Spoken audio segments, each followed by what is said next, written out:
Hello friend, welcome back to my channel. তো তোমরা কেমন আছো? আই হোপ তোমরা খুব ভালো আছো। আমিও খুব ভালো আছি। আর এই ডেলি ব্লগে তোমাদের সামনে নিয়ে চলে এসেছি আবার একটা নতুন ভিডিও। তো দেখো, আমি গঙ্গার ঘাটে স্নান করতে এসেছি। আমাদের বাড়িতে হচ্ছে মঙ্গলবারে মা পাগলির পুজো আছে। তো আমাকে নিয়ে আসবে না বলছিলাম, তার জন্য আমি পড়তে এসেছিলাম। মা বলছিল তুই আবার গিয়ে কি করবি, তুই তো শিবরাত্রি পুজোয় স্নান করে এসেছিস, আমরা যাই, তুই বাড়িতে থাকবি, পরে টোরে বাড়ি এসে রান্না করবি।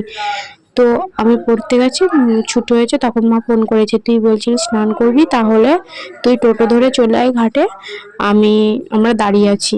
তো আমি চলে আসলাম টোটো ধরে, দিয়ে দেখছি মারা স্নান করছিল। তো আমিও স্নান করে নিলাম। তো এই দেখো স্নান করা হয়ে গেছে, এবার হচ্ছে বাড়ির দিকে যাচ্ছি। তো এই দেখো কেমন ধুলো দেখেছো, মা এই দেখো জল নিয়ে যাচ্ছে কড়াই করে। তো ওই দিকে আমাদের টোটো দাঁড়িয়ে আছে, দিয়ে মা ডাকছে যে এদিকে আসেন, ওদিকে ভীষণ ধুলো। ওইদিকে মাকে বললাম ওদিকে আর যেতে হবে না, এখানেই দাঁড়াও, দেখো গাড়িটা আসবে, কি ধুলো উঠছে। আমি তখন তাড়াতাড়ি করে ছাতাটা নিচের দিকে নামালাম। আর এত রোদ্দুর, 9:30 বাজছে, মনে হচ্ছে যে দুপুর 1টা বাজে, 1টা 2টো, এত রোদ। রোদের দিকে ওইদিকে দাঁড়ানোই যাচ্ছে না। ওই দেখো আমাদের টোটো চলে এসেছে।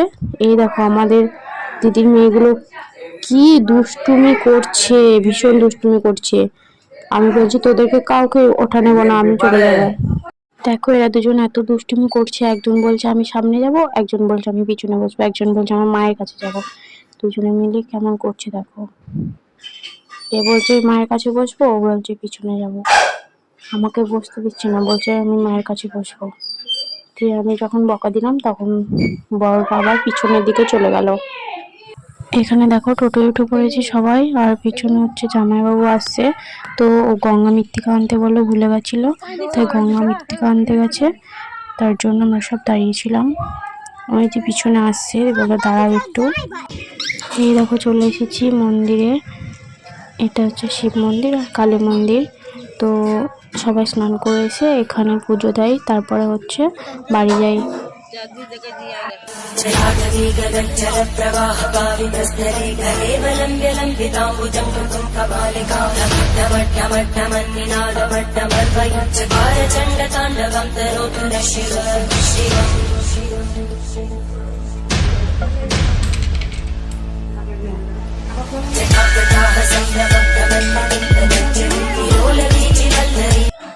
তো বন্ধুরা, এই দেখো এই মন্দিরটার পিছনের জায়গাটা এত সুন্দর লাগছে, কি বলবো, ভীষণ সুন্দর।